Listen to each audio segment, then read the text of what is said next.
Hey, good morning, everybody. Pat Ziemer here with MagnaWave, coming to you for the office hours on this Tuesday morning. It's available for you here on Facebook, in YouTube, and on the Castbox app. It's loading now. Yep, Castbox is up and running. Good morning to our listeners on Castbox and those who may join us. Castbox is a radio-like app that you can log into and listen to the program as you're driving, as you're working, whatever you may want to be doing. You don't have to be watching us in order to listen to us on Castbox or talk to us. You can go to Castbox and join into the conversation through the Castbox app, and we can visit accordingly. If you'd like to talk to me, and I encourage that because everyone who calls or texts me that I can call back will be eligible to win a MagnaWave grab bag. It's got clothing in it, koozies, drink cups, all kinds of things, some MagnaWave news and views, just a nice grab bag of MagnaWave gear that you can receive if you are someone that I talk to on the phone during the program. So if you'd like to do that, text your name to 502-599-9722. 502-599-9722. I will call you back and I'll be happy to converse with you about whatever it is you'd like to talk about. If you have a question, please feel free to ask it at that time, and then we can all learn from our conversation. Got somebody already sending me a text who wants to have a conversation, and we'll go right to that and see what's going on. Let me dial them up here. Here we go, 281. We're off to a flying start here this morning. That's good. We like to be active and busy during these conversations.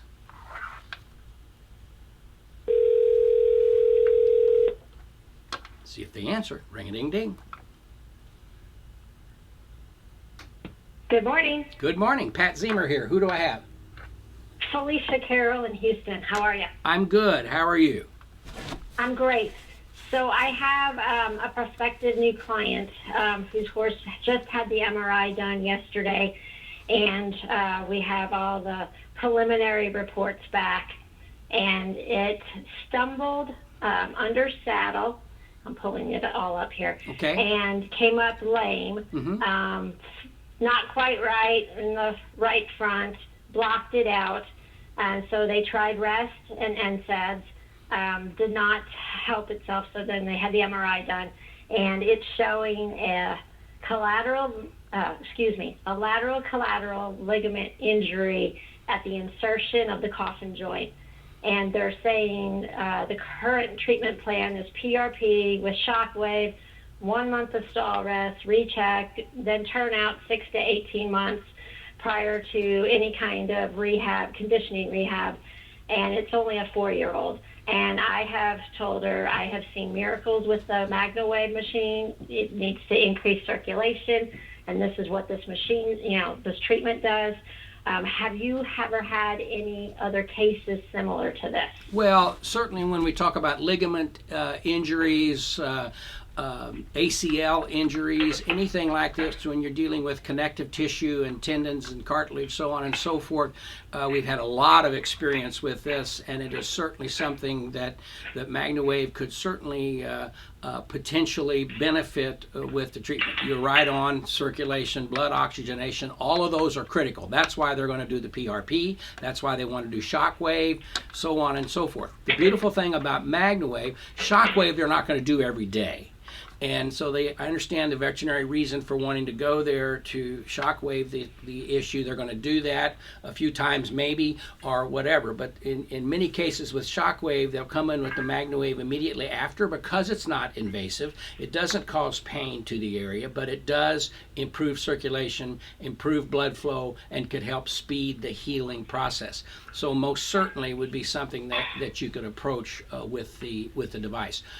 To the point, and I'm not a veterinarian, but there are some docs in some cases that instead of the shockwave may use the MagnaWave or the PEMF therapy as an application for that type of situation that they're dealing with. So most certainly when I had an MCL in my knee, it sped the healing process tremendously, and we experience that all the time with professional athletes and people who have knee replacements and those types of situations that they're dealing with. So most certainly, I think it'd be very valuable and potentially very useful for the indication. Okay, well, and she said with the shockwaves, it's going to be $400 a week, and she just can't feasibly see that, paying that.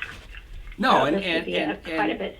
Yeah, and so depending where you are and how you're doing it, you can, and they're probably only going to do that once a week, whereas you could probably treat a few times for the same kind of money or even less money if necessary to get down the way. And if it's a once a week treatment, you could do it for much less, I would presume.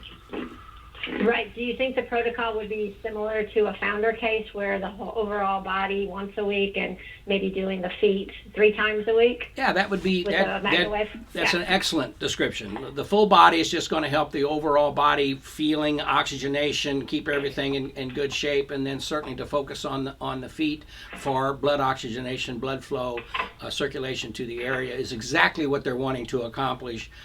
With the shockwave, it's probably a situation that they don't have MagnaWave, or they haven't absorbed that into their practice as a procedure that they might use.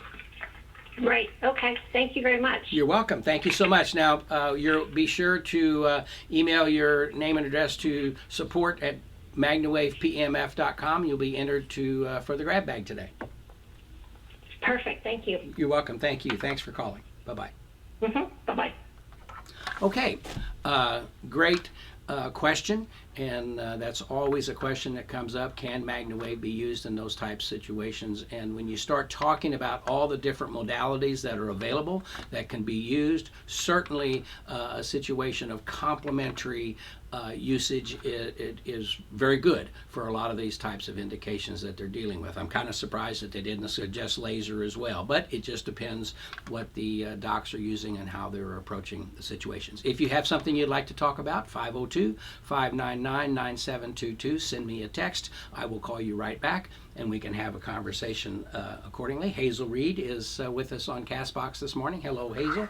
Let me see if we have any other questions over here. Let me get out of this particular thing that's in my way here. There we go. Let me go back to Restream and see if we have any additional questions here. Hi, my daughter is having some difficulty after a very complicated wisdom teeth extractions. 2 months after surgery, she still has some swelling and numbness in her mouth and jaw. I'd love to treat with my Maya, but 5 years ago, she had a jaw surgery where several screws were inserted in the jaw. I know we tried to avoid metal. What are your thoughts? Well, comfort is the key. And while we certainly always want to understand the use of screws, rods, plates, whatever it may be in a person's body, we don't want to create any heat. But as a rule, we don't have any issues with those types of metal implants that are in the body. A lot of people have metal screws and stuff in their mouth because they've done root canals, or they've needed to replace and have what do they call those, inserts? What is it? Implants. That's it. Implants. And so I would not worry about the screws that are implanted in her mouth. I would treat comfortably. If you turn it up and it becomes uncomfortable, turn it down.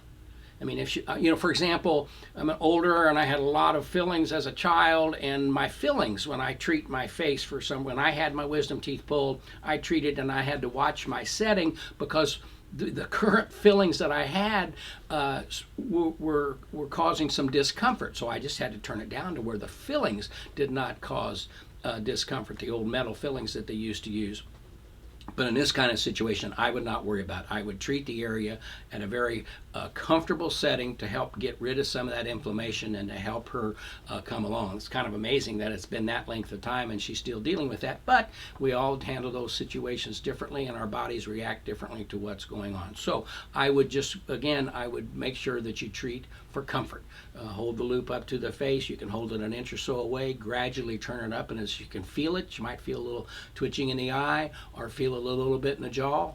plenty. She doesn't have to feel it even. You can turn it down to where she does not feel the pulsing at all, but yet it's there, it's coming, and so that maybe just do it a little longer in that type of situation. Great question, and about the use of screws and in various things in the mouth or in the bones, whatever it may be, in your body joints for reconstructive purposes and injury recovery.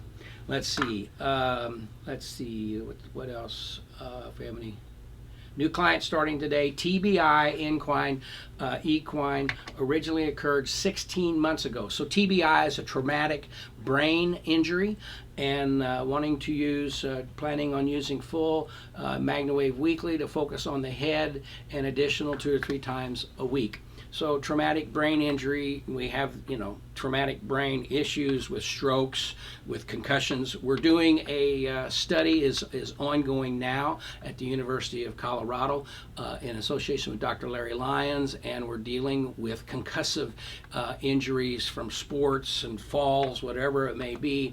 And what they're doing is they have an injury, they're doing a brain scan, I believe it's called an EEG or something, but at any rate, it's a thing where they go in and they look at the damage, and how that damage reflects on the age of the brain, and then they're going to do a series of treatments and come back and reevaluate to see the improvement in the whole process using the MagnaWave machine. And so, yes, when you're talking about those types of injuries, to treat the head, the neck, and the overall body, the secret is the improved blood flow, the potentiality of improved blood oxygenation, and how that fertilizes the healing process, if you will, in the body. Now, depending on what, when you say traumatic brain injury, how long it's been, how severe it was. We had a case where we were treating a gentleman who had a stroke 5 years or 3 years before we began to treat him, and he had been through all types of speech therapy in order to improve his cognition. He had a condition called aphasia, and so he had difficulty making sentences and pulling words out. And so the local Fraser Rehab Center here in Kentucky had done everything that they could do and released him. His wife, who's a friend of my wife, talked to us and said, could we try this on him, and do we feel that it would help? So 3 years after his stroke, we began daily sessions, and we saw an improvement in his cognition over time of some 35 to 40% in his ability to make sentences, carry on conversations, not always having to point to words on a piece of paper.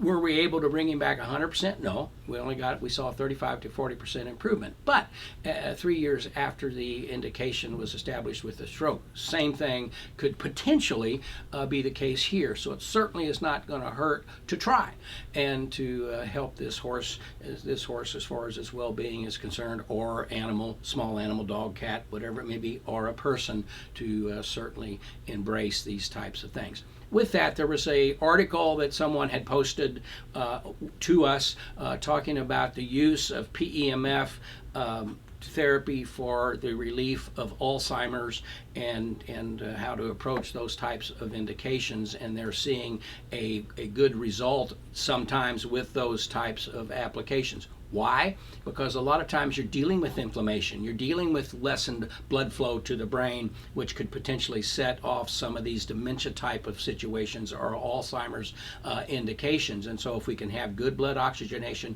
good blood flow to the brain being enhanced, could that help alleviate some of those situations? We think that could certainly be the case. So in this case, it would be certainly something to look at in the Alzheimer's situation or dementia type situation. I'll give you what I call a personal testimonial to this. About 3 or 4 months ago, we were in a conversation in our hometown town of Evansville with my brother-in-law and sister-in-law, and about brain, head circulation, so on and so forth. And I thought, I'm going to start doing that. And why? I'm 70 years old. As we age, people always say, gee, what am I trying to think about this morning? What's the word I'm searching for? I did it this morning when I was talking about what is it I was talking about? No, we were talking about implants, and I couldn't pull the word implant in just immediately. And so, but what I noticed is if I would treat myself, and I do it daily now, I treat my head for a good blood flow and oxygenation type situation, and I've noticed a less need to sit around and wonder what word am I looking for here. So why is that? Because of blood flow and oxygenation. And so I'm kind of doing my own little personal anecdotal study. I've noticed that if we were in Atlanta and Florida on work last week, and I did not have my machine with me, and I was not treating myself on a daily basis.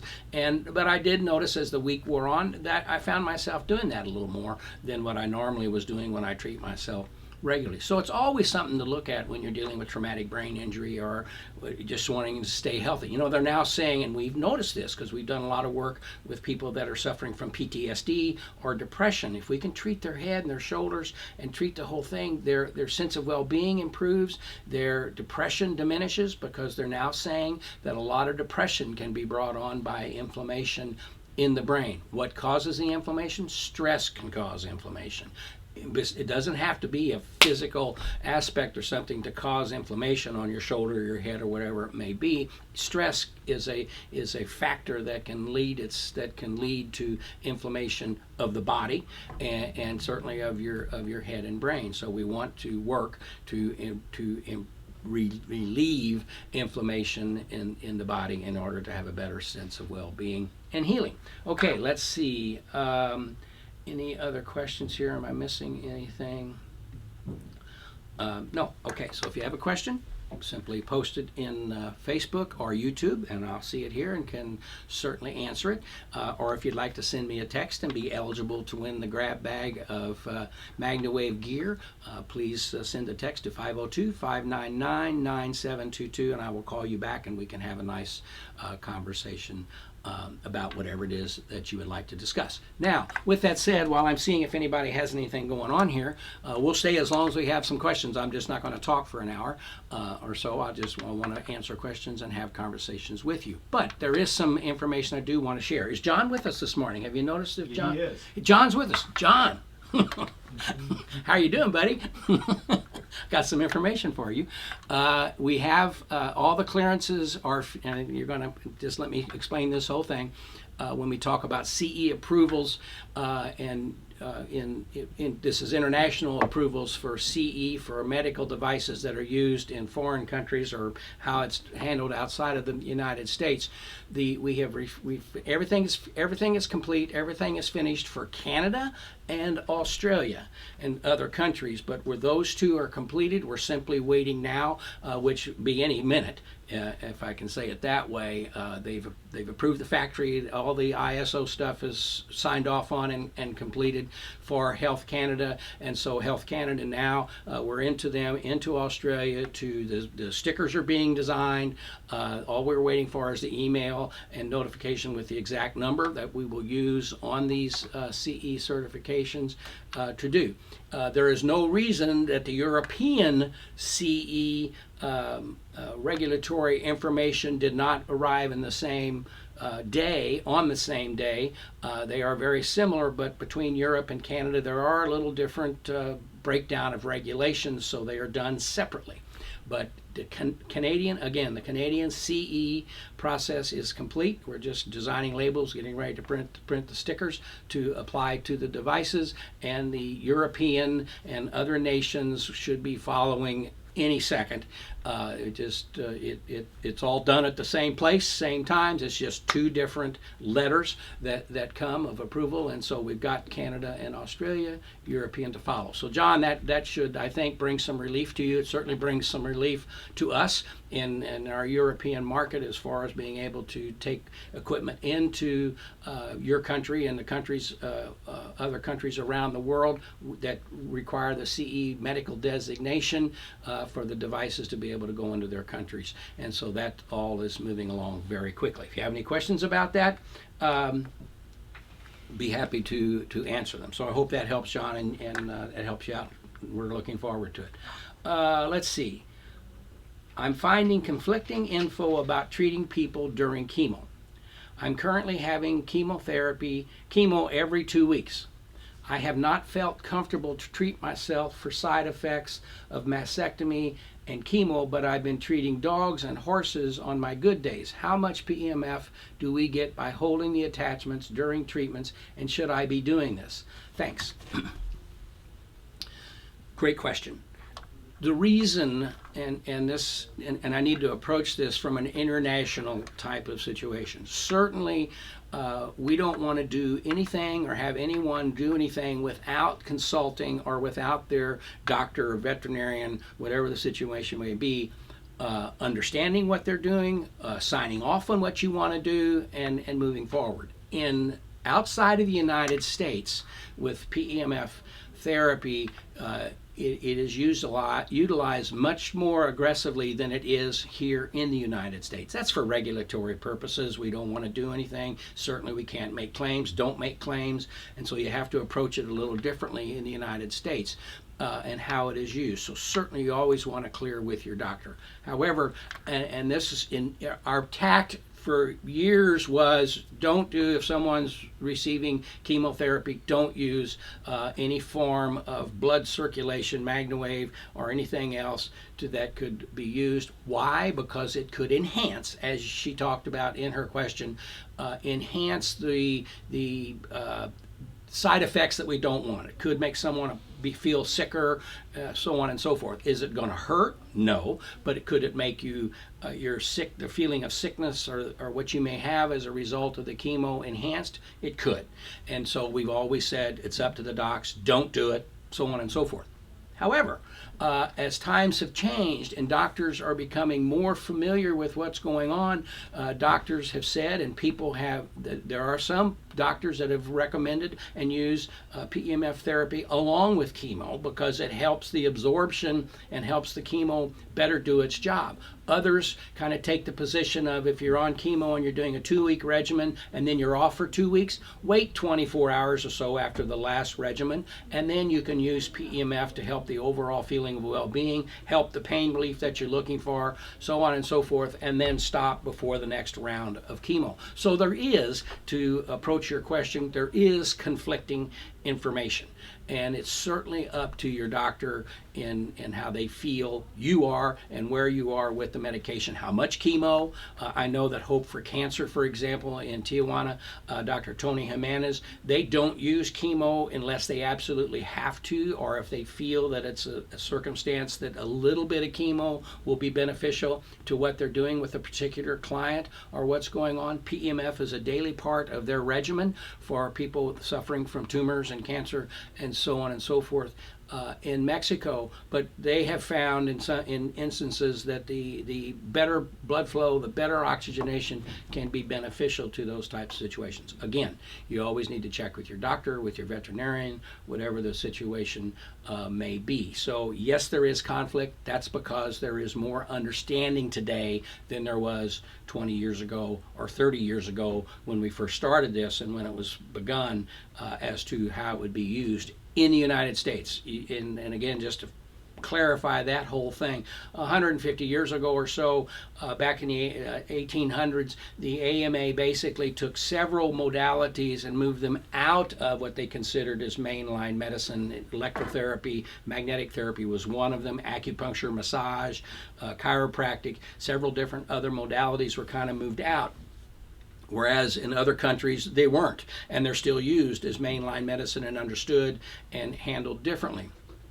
So we have, along with other modalities, had to work your way back into the main line, into the accepted areas, having studies, having usage, having doctors try, learn, understand, and help these modalities grow and be beneficial, be beneficially used here in the United States. So that's kind of the situation there. I hate that you're receiving conflicting stuff, but it's out there. There is conflicting information and usage. I hope that's been clear. If you'd like to talk about it a little further, please send me a text. I'll call you back and we can have a conversation. Or if you have additional questions, just please ask, and I'd be happy to answer it for you as best I can. If I can't answer it, I'm going to say I can't answer it. I'm going to go off and talk to the doctors, our medical assistants that work with us, and get that information so we can present it to you in the best manner as possible.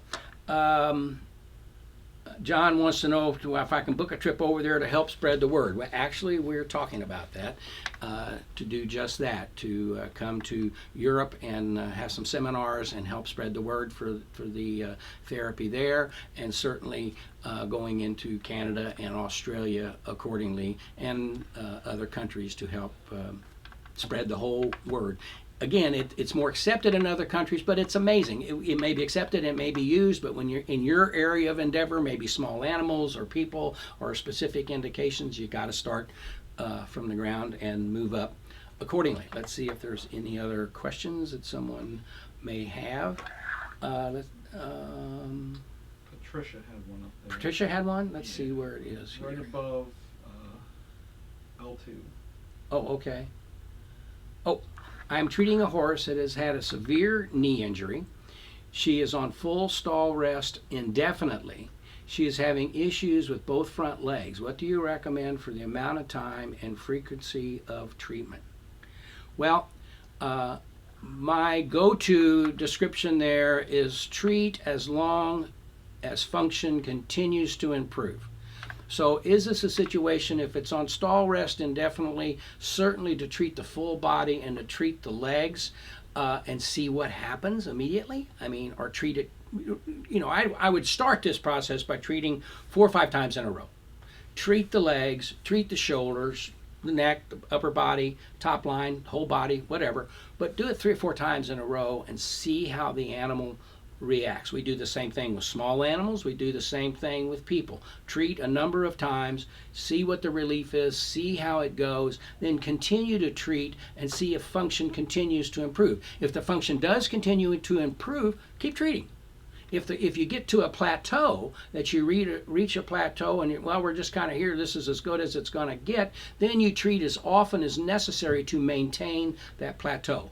In my wife's situation that we've talked about a number of times, herniated disc. It took us a month or 2 of treatments very regularly to get to the point that we could stop, and she had relief for 3 to 4 weeks. So every 3 to 4 weeks, she'd need 1 or 2 treatments to keep her good and feeling good for 3 to 4 weeks. And have we able to get longer than that? No, we've never gotten her longer than 3 or 4 weeks because she does things. She works in the yard. She picks up the grandkids. She carries the dog. She does all these things that we all do, and it just begins to come back because we can't change the herniated discs. We can't do that without surgery. She's not a surgical candidate. We don't need to get into all that at this juncture, but we treated aggressively several times, stopped, she got a few weeks, aggressively, stopped, she got 4 weeks, aggressively, same thing, 4 weeks. That's where we are. So that's how you want to approach this type situation. I would approach it like that, treat it several times, stop, see how it does, then treat it as long as it continues to improve, and then treat it as often as necessary to maintain the function that you've achieved. Great question. Thanks for asking. Let's see.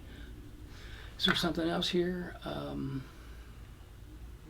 When you receive CE, is it medical CE? John's asking the question. And do they advise that what we can say it's good for, or is it still blood flow and oxygenation?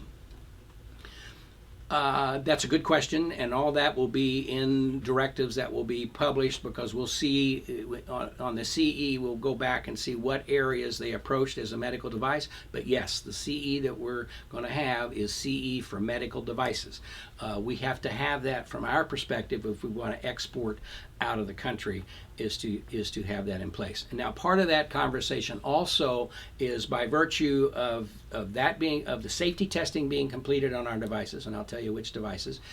and the ISO certification being completed, that has allowed us to, and which are we are also applied for what they call 510K predicate approvals in the United States in 3 different areas, through muscle stimulation, inflammation reduction, so on and so forth, that we will have for what we're applying to the FDA locally here in the United States. And that process is also in place because of these same testing and inspections that were done, and we hope to know something there that could be as quick as 30 days or as long as 4 months, 6 months it can be, but we're in that place for that. Now, the devices that fit that criteria at this point on the MagnaWave line would be the B2, would be the Simi 3, the Simi 5, and the Maya devices. The Vesta Duo is in the final stages. In fact, it just passed another stage of safety testing. I was notified yesterday. So the Vesta Duo is in the safety testing area. Once that's done, it's a done deal, because you don't have to go to the ISO at that point. All of that's completed. So it's just a matter of this particular device being safety tested. Now, in the MagnaWave line, safety testing procedures have also been instituted, as we understand from PEMF Solutions, that the Pulse Pro devices are also starting on down the track for safety testing, safety inspection, and the ISO area. They already have an ISO certification in place for some of their manufacturing, and so that'll be hopefully a quicker process for them as well. So it's our goal. We endeavor to cross all our T's and dot our I's to do what is necessary for the best medical situations that we have available to us for your use as we go forward. It's something that could all change, but as of for the last 20 years, it hasn't been required. The FDA hasn't said anything. Everybody's kind of been there are more important things that the FDA is dealing with than worrying about what we're doing when there are no complaints and there's no issues. But we want to move down those lanes to cross our T's, dot our I's, and be the best possible safety manufactured to good standards products that are available to you and your customers in the United States and abroad. Okay, so that's where we are with those things. Let's see. And John says, yes, it's been quite a process. It sure has been a process. And my son pointed out to me yesterday, we've been talking about this probably for the last 12 years. And we have, because the factory has been on and off with this process because of the bureaucracy and the bureaucratic issues involved, and studies that were required, and studies that will be used for other indications. And kind of just to bring that to fruition, where we're going there is the factory does have, and you've heard me talk about this, and it's available on the website, 3 different studies that are ongoing right now where the device will be channeled for specific use: bed sores, venous wound healing, and osteoarthritis. And so we want to be able to do that. The 510K, the predicate FDA approval, simply means that we have a device that is similar to this device and in aiding muscle stimulation or aiding inflammation reduction or whatever. It's not that device, but it's similar, and they say that's great. We want, the FDA does not want people to have FDA approval. They just want you that if you're going specific, to be specific. If you're going general, then you need to show that you're like this general thing that's used over here, and they want to be able to spread the magic, if you will, or spread the well-being, if you will, to the health and well-being of people in your clients. So let's see. Any other questions that people may have? Anything on Facebook? I don't see anything. Let me jump over here to check Castbox. Nope, no questions brought to us on Castbox. Thank you for listening on Castbox. We certainly appreciate it. I believe that link is up, so if you'd like to join us via Castbox, you're welcome to do that. Going to be starting a new feature. I'm currently calling it, I got to get the approval of Chris over here, our marketing people on the lane, and talk it all through, but I'm calling it, what am I calling it? Hacking Health with Pat. and we're going to be talking to people that are doing PEMF. We're going to be talking about people who are using various modalities or various things in their practice to hack health and to improve the health and well-beings of their customers, whatever that may be, whether it's vitamin supplements, whatever it is. But we're going to start I'm thinking it's going to be a twice weekly program that will be on CastBox, dealing with health issues and how to hack the system in order to improve your health and wellness in a efficient way.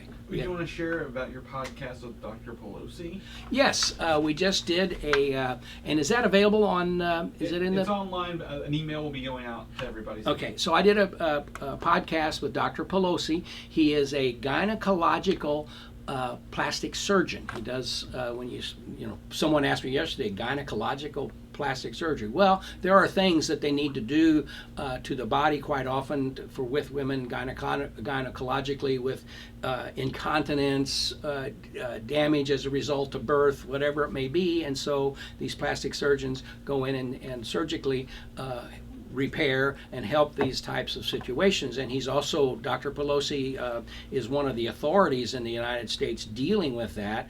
And so we've met through his wife, who is a MagnaWave practitioner, and he's studying and looking how to utilize PEMF in the practice in gynecological, in plastic surgery, plastics as it's quite often called, for whatever it may be, cosmetic or other injury that plastic surgery is required to reduce the inflammation, to help speed the healing process, to bring all that along. And certainly the FDA approvals that we're looking for in the United States will help that process along to make the docs, or not make, but have the docs better understand where we're going. And the CE in Canada, Australia, and in Europe and other countries around the world will allow us to move down that direction, because we've learned, and it really came to us when we went to visit with Dr. Oz and the docs that were there and the conversations that were had, is that there's such a broad area of surgical scar reduction, improved healing of the scar sites, or where they've done reconstruction or plastic surgery for whether it's for injury or cosmetic uses, to help that process along. So that's what some of the stuff that we'll be discussing. I did this podcast. It will be available on the MagnaWave podcast. It's on. The link's in the thing right now. The link's in the box right now, so you can listen to that podcast. It's about a 45-minute podcast where we talk about PEMF, how it applies to plastic surgery, and what he's doing. So we're excited about that. We'd like to see some studies in that area, but that's where we are with that. So again, it'll be on the MagnaWave podcast. It's on YouTube. The link is in the threads as we're speaking, and you can certainly listen to that and gain and learn from that podcast also. I also did a podcast, I forget the doctor's name, in Lexington. Do you know, what's his name down there in Lexington at Wild Health? Yep.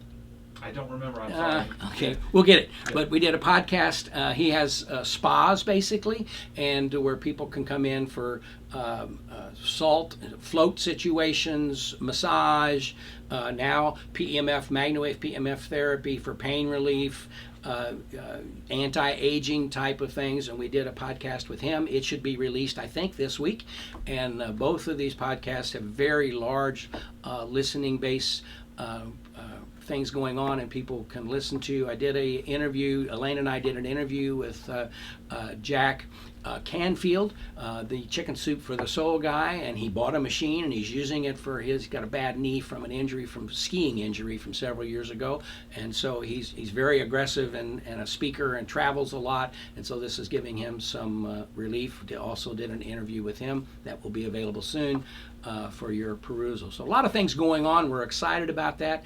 If for some reason you're a doc or somebody and you'd like to talk with us and maybe have us on your podcast, we'd be more than happy to do that. Or if you don't want to join me, if you are a provider, a health and wellness provider, doctor, whatever the situation may be, and you'd like to be on my upcoming broadcasts of Hacking Health on CastBox, I'd be more than happy to talk with you and get you scheduled there. I'm participating in a book at this point on brain health, called the Happy Brain, with about 32 other authors who are all and there's very little. In fact, I don't think there's any duplication. So all these doctors talking about how they approach the happy brain, how they involve their practice so people can have a happy brain, whether they're dealing with happiness, depression, strokes, whatever, injuries, whatever it may be, to go down the road and do this. The book is at press, and we hope to have it available for purchase maybe by the 15th of October. We're going to be having some book signing activities and going down that road, so it's exciting. It's my fourth book. We're looking forward to it being a bestseller, so we're excited about that. Keep an eye out for it, and we'll certainly let you know more about that as it comes to fruition.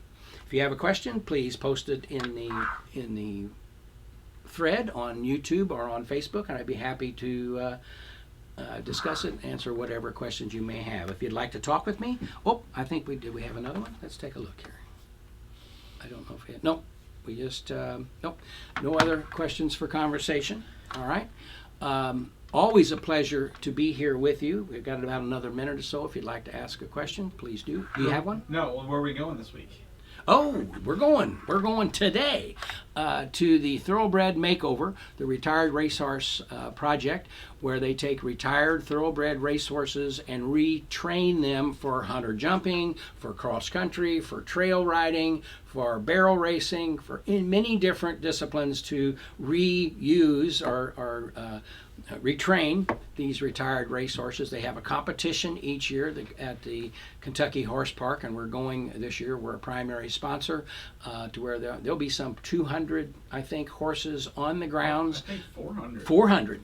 Chris corrects me, over 400 horses on the grounds participating in various competitions, again, from eventing to hunter jumping to whatever it may be, to win their particular discipline of competition. It's a great time. If you're in the area and you want to come see something that's exciting, come on down to the Horse Park in Lexington. It runs tomorrow through Saturday.